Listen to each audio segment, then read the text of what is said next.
and we're going to get going. I am very happy to have our lovely assigner, John Lindsay, here for questions tonight. I can't honestly tell you a whole lot about John, except he used to rep and now he assigns. And if he wants you to work, you better not say no. Other than that, I know that Scott and Rod and maybe Kevin had a few things in introduction. Let's not get carried away with the introduction so we can actually ask John some questions. So one of you guys go for it. Okay, I'm gonna start, and I'm gonna be really short and sweet, which is hard for me. John and I both started actually refereeing the same year, 1978. I think John was 5 or 6 when he started. I was old. One thing I'll tell you about John is I refereed a lot of games with him.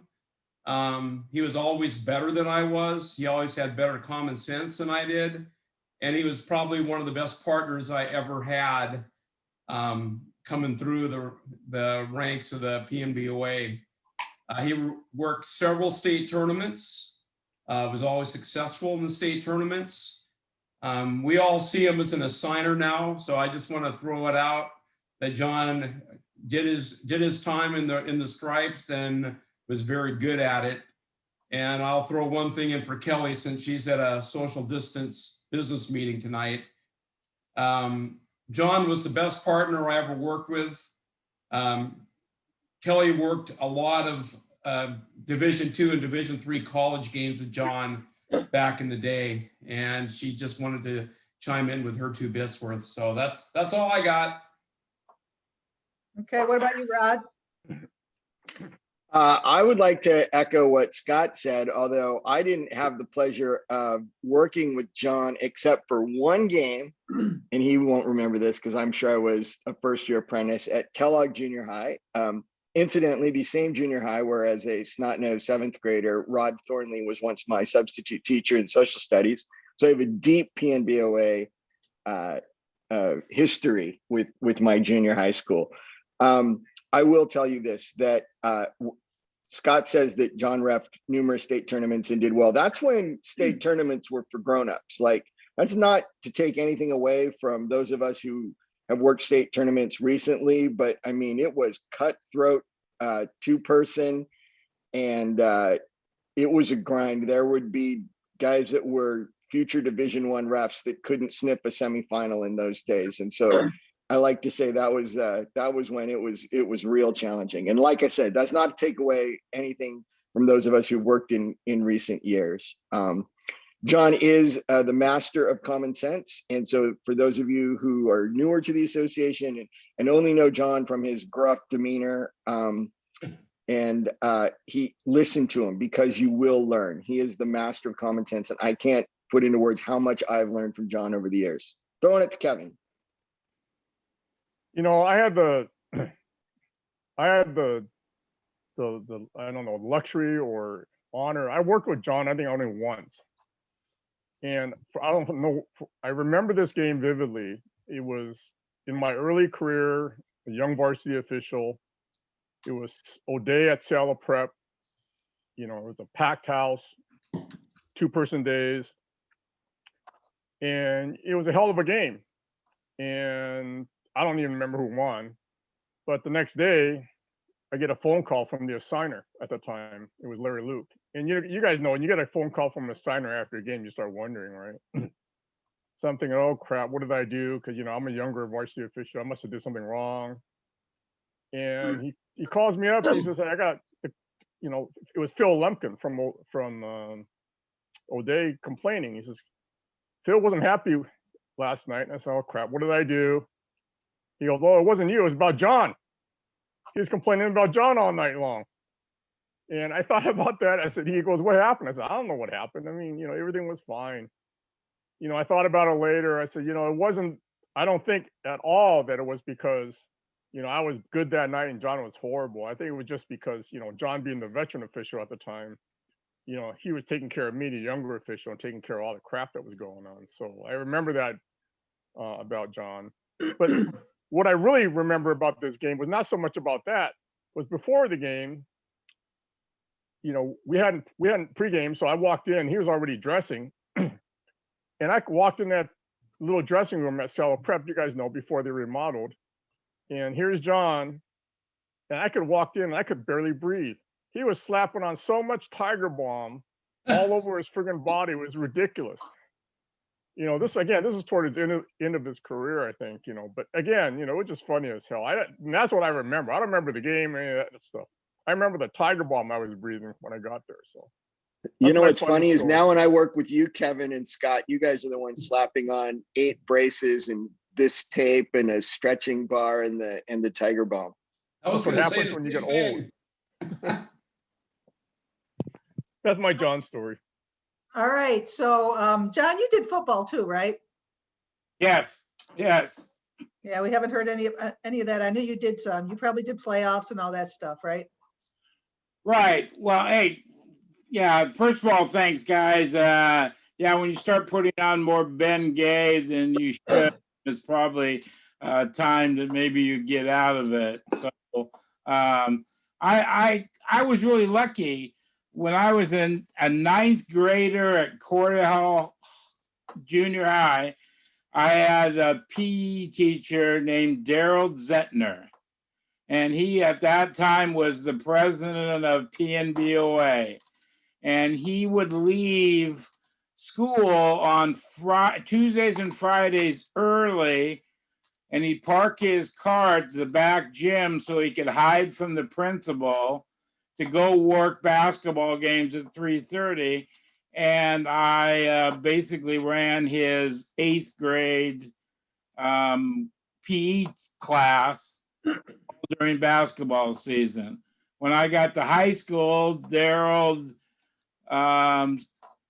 called me and asked me if I'd be interested in working Richmond Community Center basketball. So I was lucky really to get into officiating when I was in high school. And a year after high school, I actually joined the PNBOA. The signer at that time was John Sullivan, and John Sullivan was a football official. And I went out there my first year, and I'm not even close to some of these guys on the call. I worked like 250 games that year, and that was a ton of games in those years. We didn't have a rec. We learned by men's rec on a Monday night where they kicked the crap out of each other. It wasn't these kids 5-6 games on the weekend. So we had to learn a different way in that time. But John Sullivan asked, hey, you should try football. So the next year, in 1979, I joined the football group. So I worked both groups as long as I possibly could. Luckily, at one time, the signing secretary for the SOWB, the girls group, was, they were looking for a replacement. I got an interview with Linda Meredith and Joe Riesland and Charlie Files and Malcolm Boyle's house. My wife was 8 months pregnant. Brandon, our first child, she didn't want to come to the meeting. And I said, no, you got to come to the meeting because I want to show them that my wife is ready to have the kid any day. And she was complaining because she couldn't get her shoes on. I said, well, no, don't wear your shoes. And Malcolm had one of those couches that you sink into. And I think I had the quickest interview because they were worried that my wife wasn't going to get out of the couch. So I got the job that day and started signing girls basketball. I still worked guys for about 8 years, but I quit doing girls basketball. I got a call on a Monday night that after 3 weeks, our new assigning secretary for football was quitting. And they asked me if I would take over the rest of the season football signing on the next day on a Tuesday for our games coming up that weekend. So that's how I became the football assigner. I assigned and worked football for a couple years, but it got a little bit too much, and that's when I just became an assigner. But I really enjoyed it. It's one of the funnest things I've ever done in my life, and that's why I like to be still involved. If you don't get excited about going out on a Thursday night or a Friday night or Wednesday night, and it's not fun for you, then you probably shouldn't be an official. It was some of the best times that I ever had in my life, and I miss that part of my life by not going out. Friday night lights for a football game is in front of a full stadium. You never lose that feeling, and it's no different from a Tuesday or Wednesday, Friday in the stacked game where you got the gym is packed and everybody is screaming. So we're lucky that we get to do what we do now, and that we get to stay involved in whatever sport you're doing. So that's kind of how I got started. Thanks, John. I have a whole slew of questions, but before I start spitting them out, I was wondering if anybody out there had questions about you know, John's job, how things are going to be different this year, whatever. Anybody have anything to start?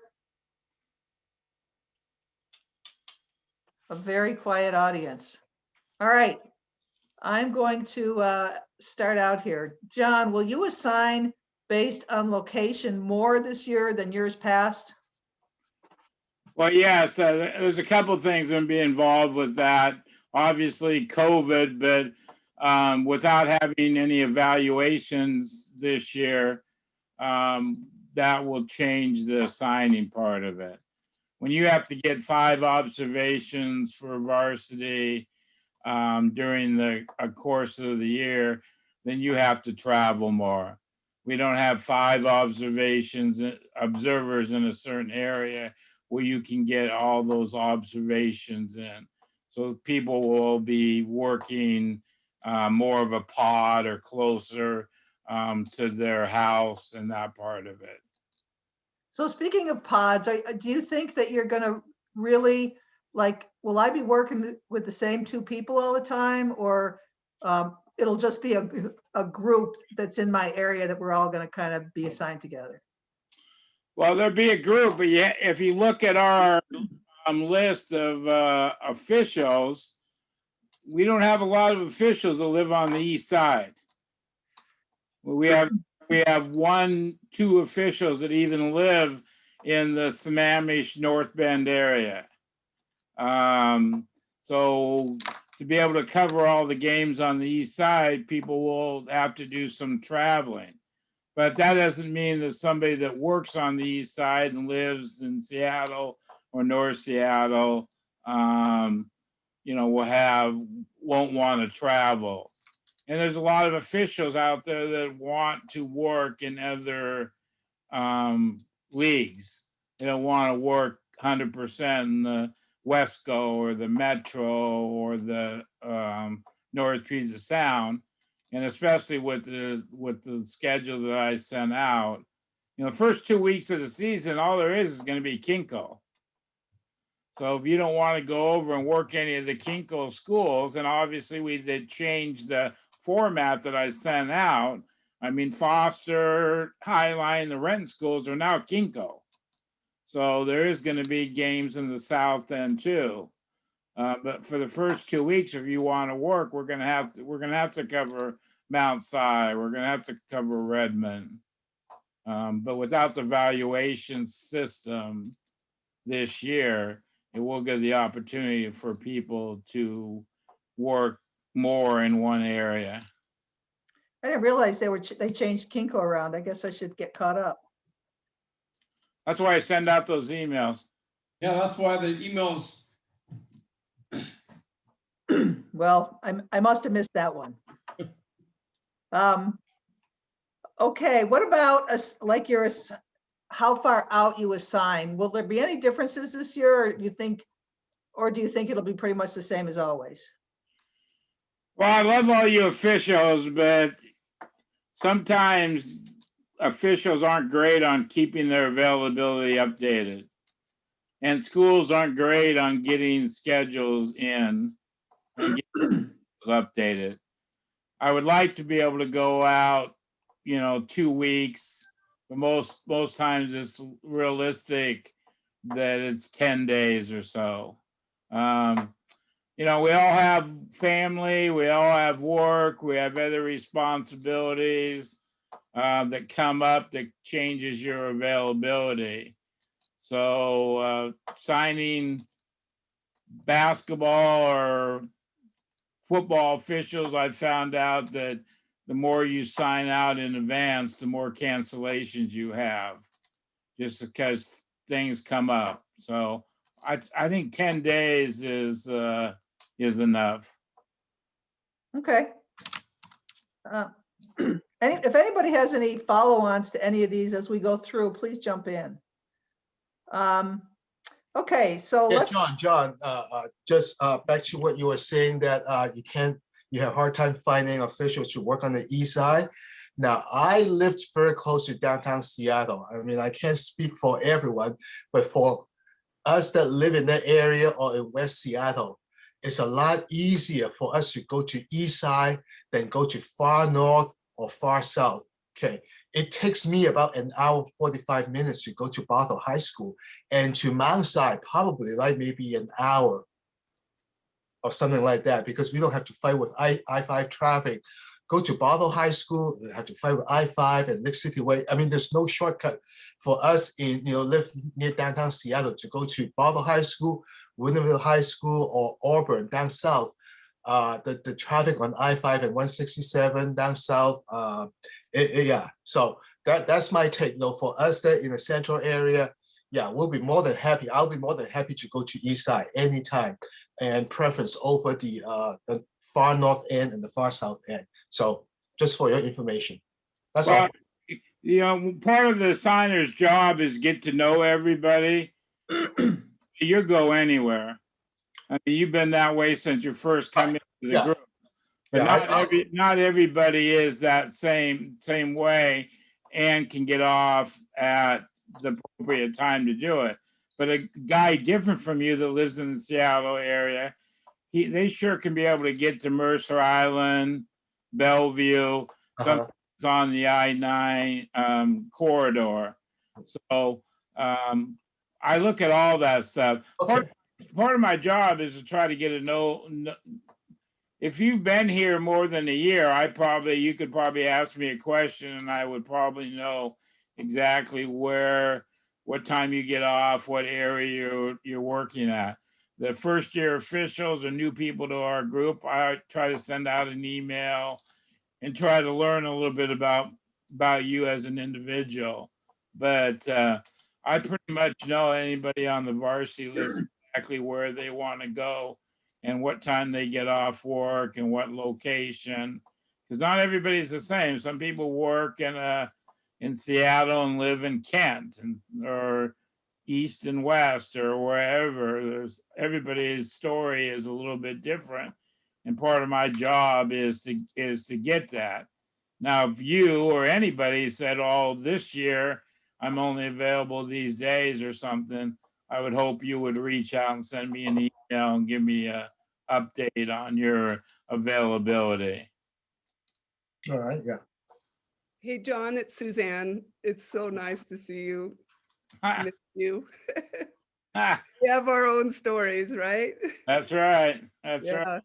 So someone should build a form for you. It's really simple. You can use Google Forms and send it out to the association, and then you can get everybody's availability if you want it in a form, and you can make it into a spreadsheet if you want to. So that might be, instead of people sending you multiple emails, a form might be best, because it just sends all the data right to the form and you have it right there. All right, good idea. Yeah, so yeah, I'll send you an email if you have any questions, but I'll help you with that. Thank you. You're welcome. Look at you, John. you've moved, you've grown a lot since the day of the my pencil doesn't break. Well, when we first started up as an official, we got assignments were put on the wall, and we'd spend the meeting walking around, taking the assignment off a wall and initialing it that you accepted that assignment. So that was how we started. We gave out paper calendars with assignments. There was a year where we would call every official and give them their assignments. We faxed. People don't even know the fax machines. We fax people schedules. I mean, there was all kinds of different ways over the years. I still have my pencil here because it has never got a virus. Never had an issue. All I have to do is go sharpen it. So, but yeah, I appreciate it. I think I've grown over the years and stuff like that. I mean, Arbiter obviously gives me some of the benefits of, how many times you see a school and your partners and that kind of stuff. So, Game Assign was good, but Arbiter does give me some of the benefits of that, but also Arbiter has its own little problems too. So it's not exactly a perfect world anytime. I said that with all the love in my heart, John. I just remember those early online assigning days, man. That was a learning curve. Yep. Hey, Stace, I have a question. Go ahead. So, John, with the fact that we're going to have less officials because of COVID, and I was going to do that until recently, as you know, are you expecting more people to work girls' games on doubleheader nights this year? Well, unfortunately, like I said, we were down 38% officials across the state, all fall sports, football, volleyball, and soccer. So there hasn't been a sport that hasn't been hit by it. But the schools also have had less non-varsity games and did not have junior highs, at least for football. I'm not sure if volleyball had junior highs. I don't think so. So there was less games that were going on. But also those are sports, at least football, where you have to have more uniforms and all things that go on with football. Basketball, it's easier to fill the basketball season. But right now, I haven't heard from any league that's going to run junior high. So that helps us. But all the leagues are going to run frosh. All the leagues are going to have a fresh program. All the leagues are going to do JV and varsity.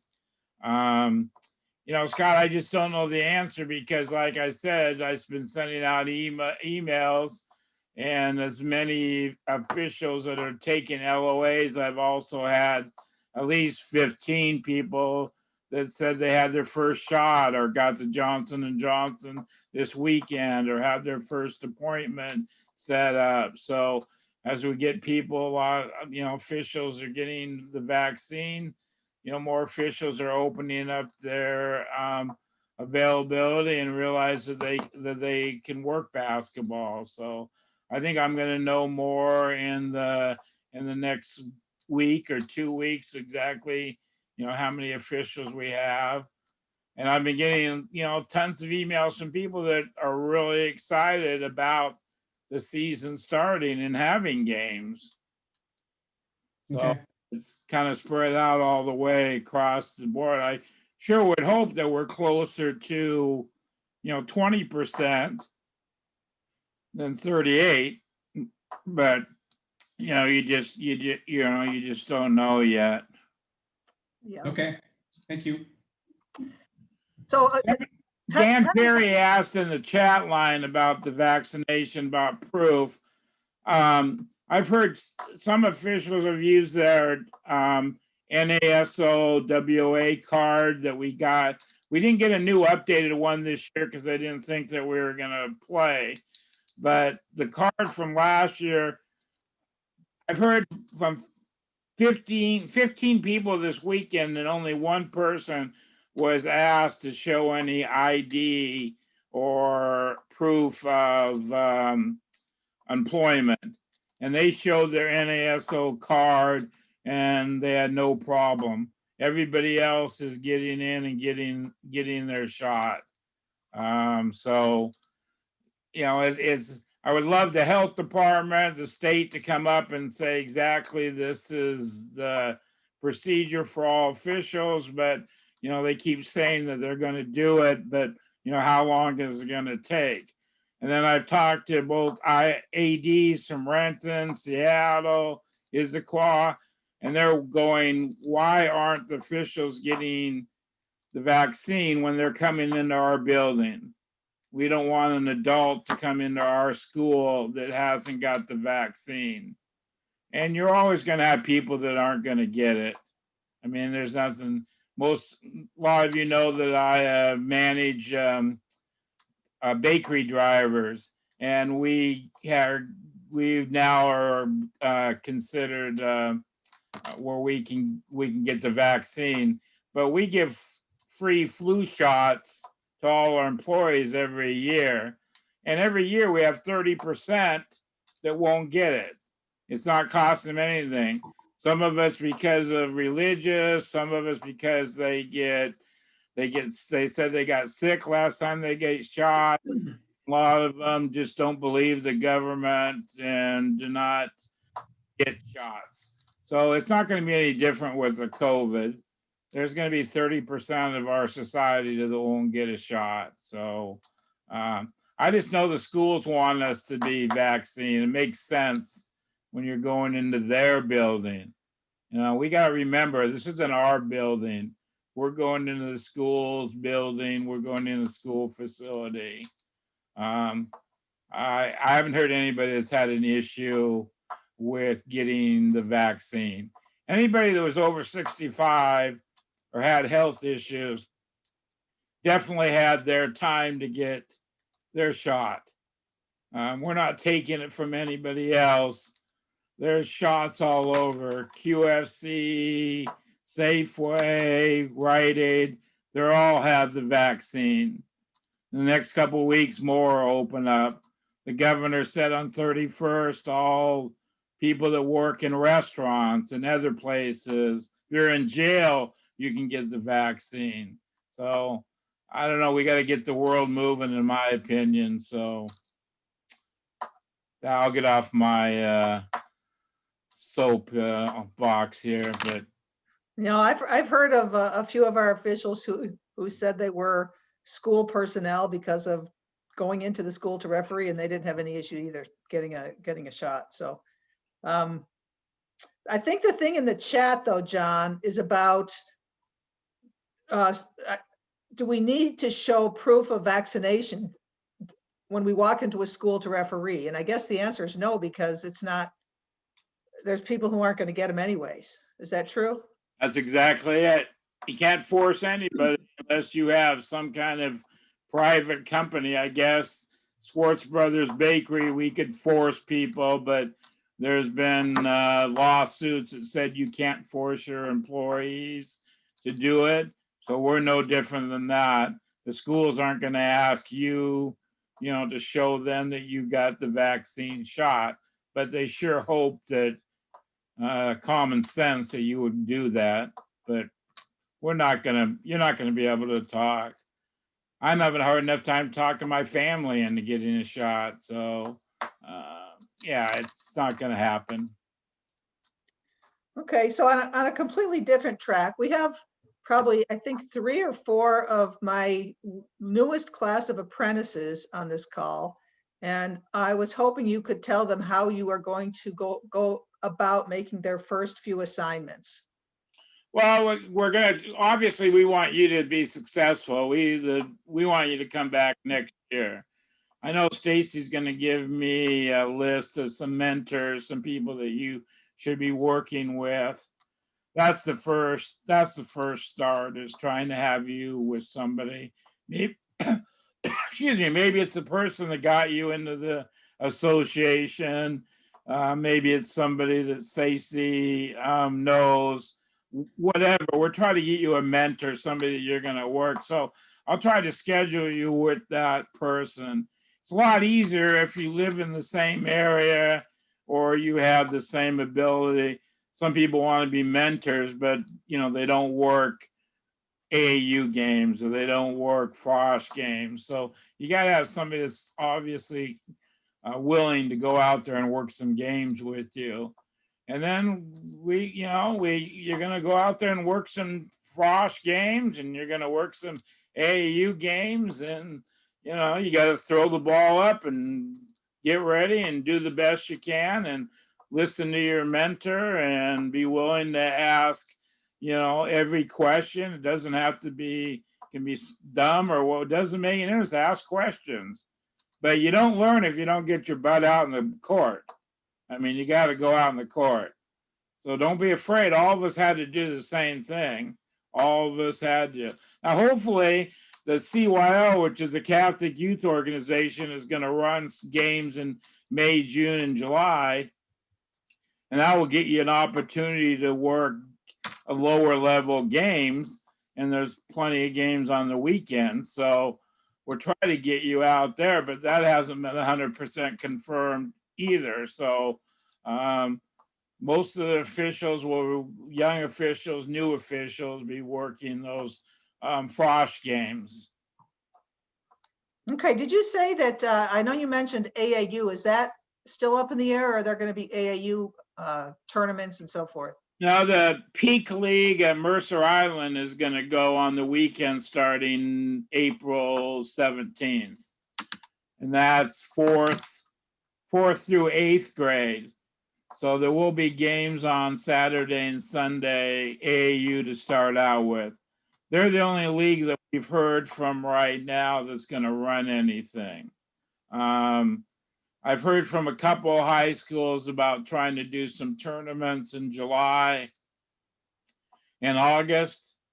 Supposedly in the past, the WI's had a dead period from July 15th to September 1st that none of the schools could play, but I heard they're going to let that dead period go away and let tournaments happen in July and August.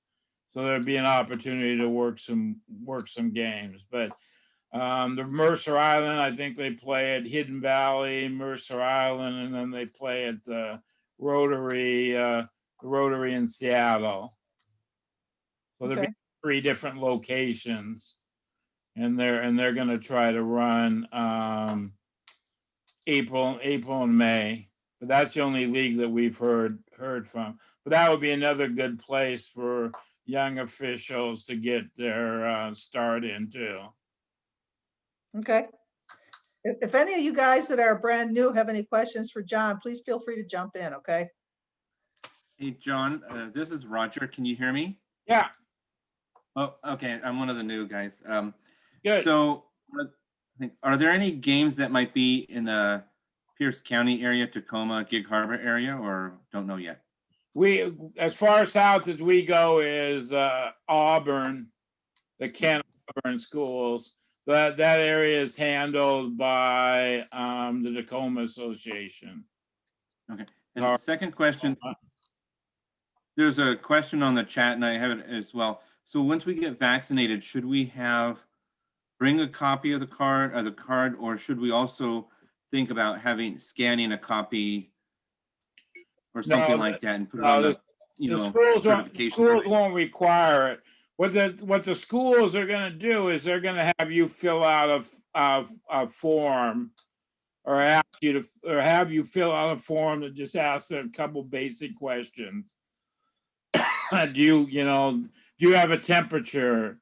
Have you been around somebody has COVID within the last 14 days? Do you have any of these body aches. I mean, some of you older officials, you know, you have a body ache every morning when you wake up. But the common sense, the three questions, I think most people, some for football, a couple school districts had a temperature checks, but that was less than 5%. Now basketball, I'm not around volleyball. I know we got a couple volleyball people on this phone call. They might do temperature checks for volleyball. I'm not sure, but there could be a temperature check. But you know, we're using the common sense. If you're sick, then you shouldn't be working. You're going to call me that day or the night before, and you're going to reach out and say, I don't feel good. And then you're not going to go to the game.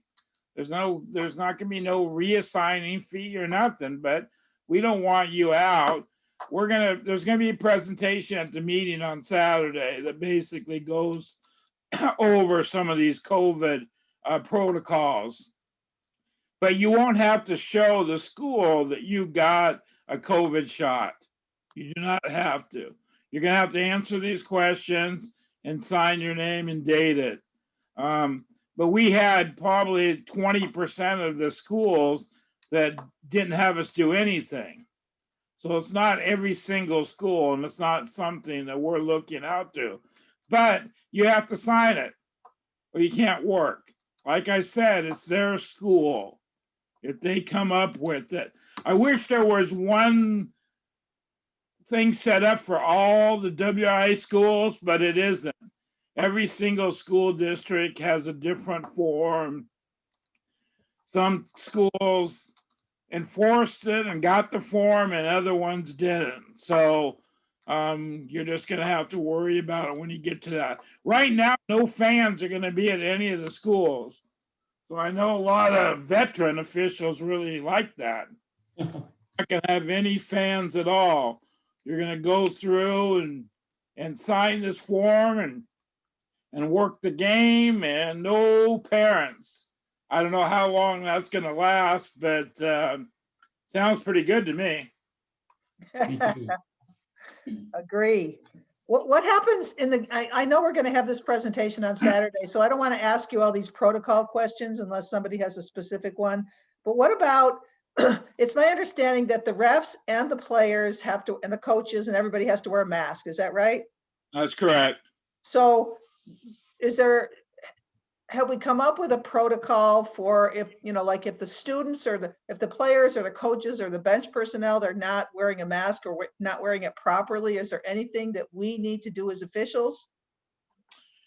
Well, I wish I could answer that question 100% because we started out our football season saying that the officials did not have to be the mask police. And then we had halfway through our football season, they were going to cancel it because we have, when they're talking about these kind of things, we're talking about the whole state. And part of the state didn't want to wear masks. Part of the state might not like the governor as much as other parts of the state. So we had a couple of games that got canceled because the schools came to their football game on the east side and they didn't have any masks or they refused to wear masks. So we had to go through that. And then all of a sudden WI told us, please talk to the kids about wearing their mask in between plays. And then it got to the point of where we actually had to start calling penalties after the first warning. But we are just dealing with the kids on the bench, dealing with the kids on the court. Those are the 10 kids that we're dealing with. We're not dealing with the bench, the coaches, and that part of it. Our responsibility is to have the kids on the court. ADs have a whole new responsibility, actually being at all the games, making sure that the coach is wearing his mask properly, making sure the kids on the bench have their mask. So we're going to have to see how it goes and things like that. But, if we have to tell a kid to mask up, You know, in between downs in the football season, we've told the kids to mask up, and the kids have been pretty good about it. We haven't had the issue on the west side that the east side says, but we haven't done this. There's only, I think, 3 states in the country that are even having the players and officials mandatory to wear masks. But that's the only way the governor would let us play basketball. I know officials would rather not wear the mask. Football guys and gals have done it all year. It's not the best situation, obviously. But you know, the alternative was no basketball, no wrestling, no volleyball. So this is the best we can do. We're gonna have to see how it reacts. WIA is watching, though. I guarantee you, if it doesn't, if the kids don't wear masks and they have problems with it, they have no problem shutting it down. We got a warning halfway through the year that football was going to be shut down because schools on the east side refused to wear masks. Like, this is Rod. I just want to jump in here. Just to be clear, when John's referring to the east side, he means the east side of the state. Right. Yeah, sorry. Yes, the east side, over the mountains. We had problems on some of the small school districts, and it wasn't so much the big Spokane or big area, but some of the outlining school districts. We had couple teams just get back on the bus and go home. So it's sometimes we're in the east-west of the mountains is a little bit different on how we look at things. So John, again, this might be one of those questions you don't have the answer to, but there's been a lot of rumbling on the chat here. So I know the referees are responsible for the 10 players on the floor, and the AD is responsible for the coach and the bench personnel and everybody else. If the AD is not proactive and the coach is wearing his mask on his chin like our favorite football Seahawks coach, and or wearing it under his nose and nothing's happening, do the officials have the discretion to just cancel the game? I mean, everybody's breathing the same air, not just the kids on the floor. Right. Well, we would hope that the adults in the room would understand that.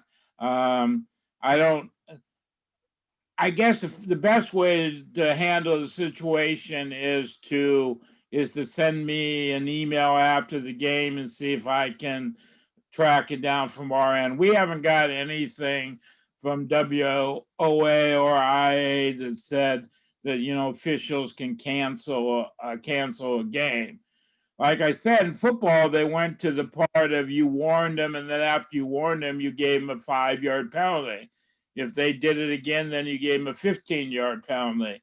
It might be in basketball that we give a technical foul. That hasn't come out yet because the season hasn't started. You would hope that everybody would follow the rules the right way, but I kind of doubt that. You're going to have your outliers that just can't help themselves.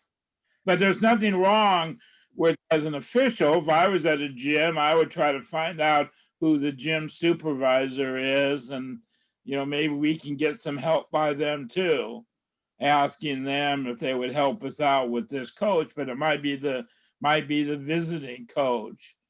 You know, I understand that part of it and things, but until we actually start playing some games, be either school or AAU, we're really not going to know the answer to that. Yeah, I think one quick way actually to get a coach out of a gym who's not complying is just give him 2 Ts and he's got to be gone anyway. So that might end up being our fallback strategy. Well, yeah, if the coach has his mask around his chin and he's screaming at you, I think that first technical probably should start a little bit earlier than maybe the patience that we had in years past. So I have no issue with that.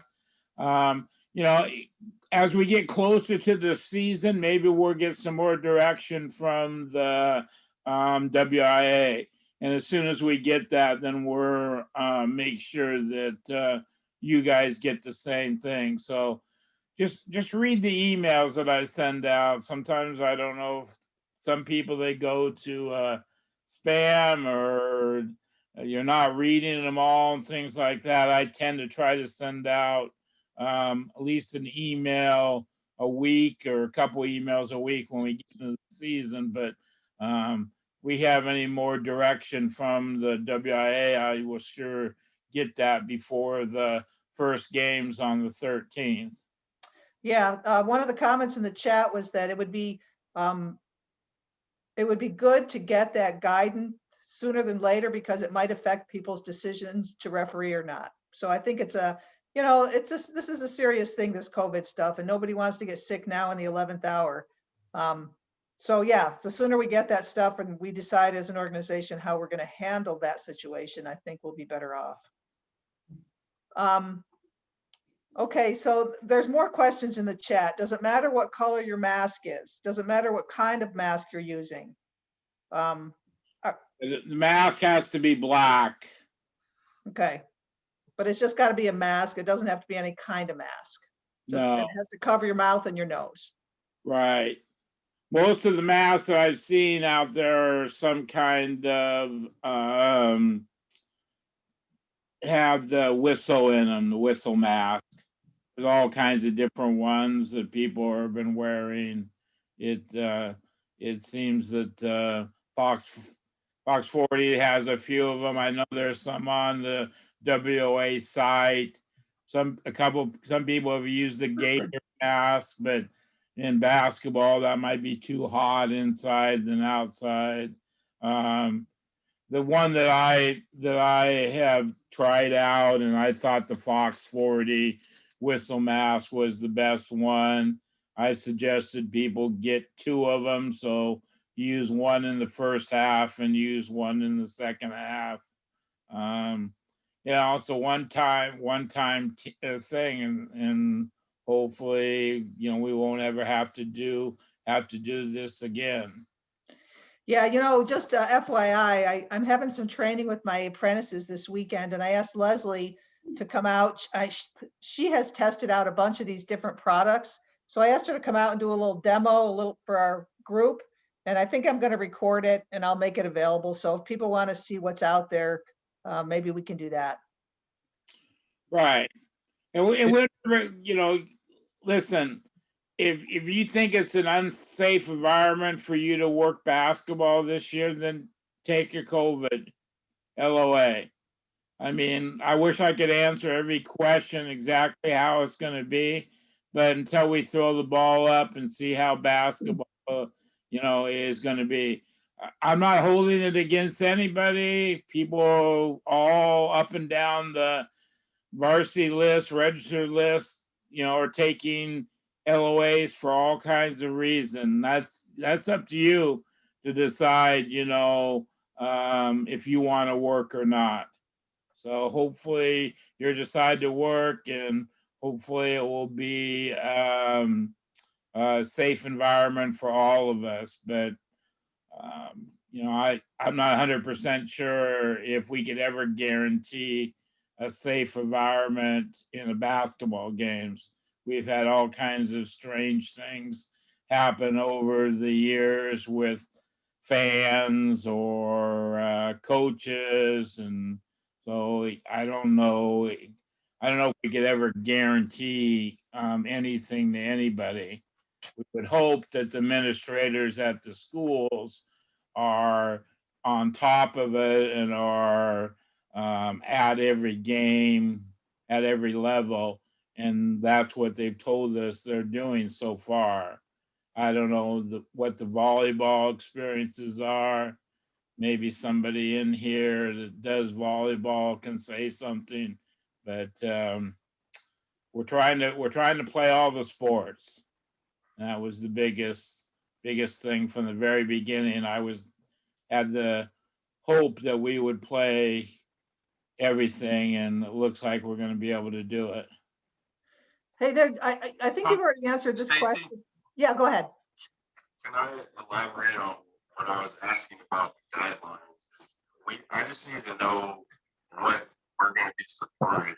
So if it's the coach gets one warning, and then we're Hey, allowed Vaughn, to your audio is terrible. I'm not quite sure where you're calling from, but I can barely understand you.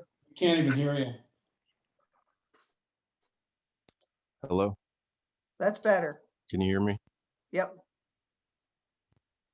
Can Go you hear ahead, me Vaughn. now? Yeah, that's much better.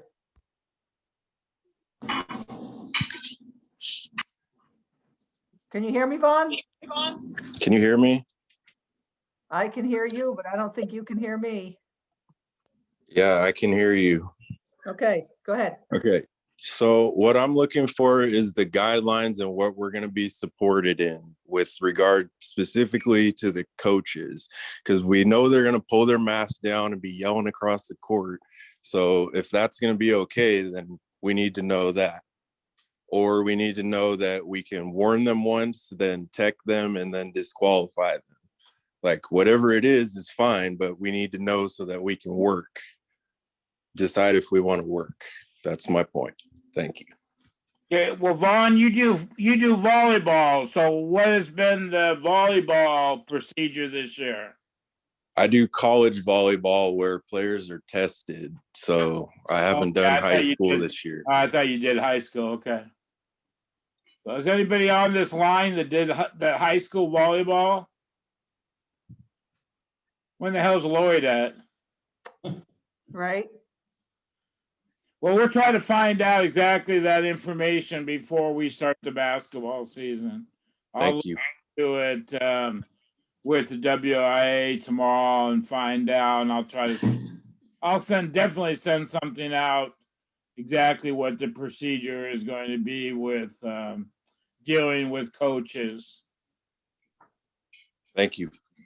Hey, so John, another message that I saw in the chat, I think you've answered it, but just for 100% clarity, the PNBOA and the WOA, neither of them are requiring refs to have COVID shots. Is that correct?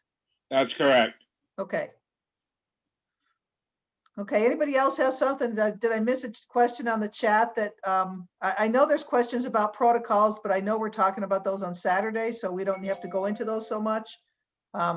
Anybody else have any questions that we could ask John before he signs off? I'd like to thank you, John, for your service. Thank you so much for everything that you do. I appreciate that. Thank you, Suzanne. Welcome. This is such a silent audience. This is our chance to ask John anything in the world and nobody has any questions.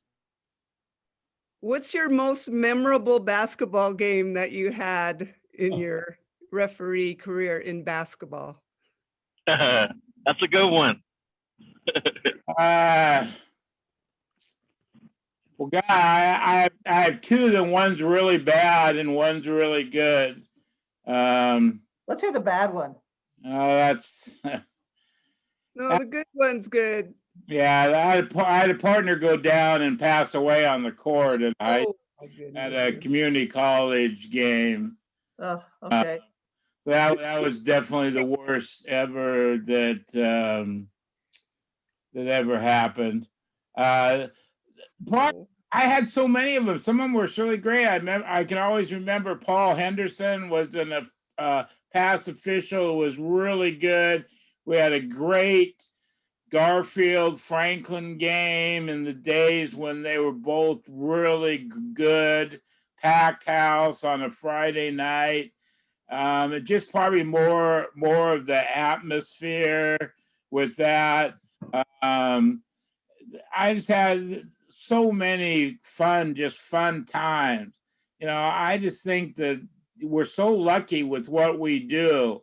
You know, it's not our job. You know, you have that stressful day and you get the opportunity to go and run up and down a court or go on a field. You might have had fight with somebody or arguments or whatever, and you can just go and throw up the ball and put all those things aside and just go out there and do the game. And then the kids, I mean, you know, this is, you know, we change, we get older, but the kids are always 15 to 18. I mean, majority of our games are between, high school kids, and they're just out there. They can tell if you're not having fun as an official. No one wants to get officiated by a grump, somebody that comes there, it's in a crappy mood. They've had a bad day at work, so they come out there in the court and they're a jerk. I mean, kids are smart, they can be a pain in the butt, but they're smart. They know if an official really enjoys what they're doing and likes to be out there and can actually deal. We have some officials that are really good, but we have some of those same officials that are really good can't manage a game. And, you need to be able to manage a game, manage kids, manage coaches. If you're on a crew and you're a veteran official, you need to bring up the rookie or the first year, second year official to your level. You need to work as a crew that night.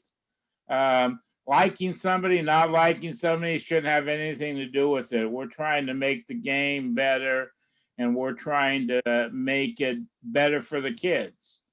Because, people always say they don't need coaches. They don't need officials. You go to some gym or some park and you see people playing 3-on-3 or 5-on-5. I mean, they can do it without us. It's their game. So I'd rather make it a fun experience. I've tried during this whole COVID thing to make the point that we're going to play sports. And I think it's an important part of the kids' development to make them responsible adults. And they've been sitting on their butt basically for a year. And it's time to get everybody moving. And it's time to get the kids back out there. And I think sports has a lot to do with it. Thanks, John. Yeah, thanks, John. That was wonderful. Anybody else? Nothing from you, Chuck? Come on. Oh, I was trying to think of something good, but cheers. Oh, geez. John, He's got his shave and everything. Look, I can't even tell. Look at him. God, Chuck, what happened? You ready for the season? Huh? No, I'm coaching this year at Meadowdale. I'm not going to be able to ref high school ball. Oh, my God, you're kidding. Is that an early April Fool's joke? I hope not. I just dropped off my district packet. I'm the high jump coach at Meadowdale. Oh, high jump. Okay. I thought you were going to say you're the basketball coach. Reese would be a line to give you a technical foul.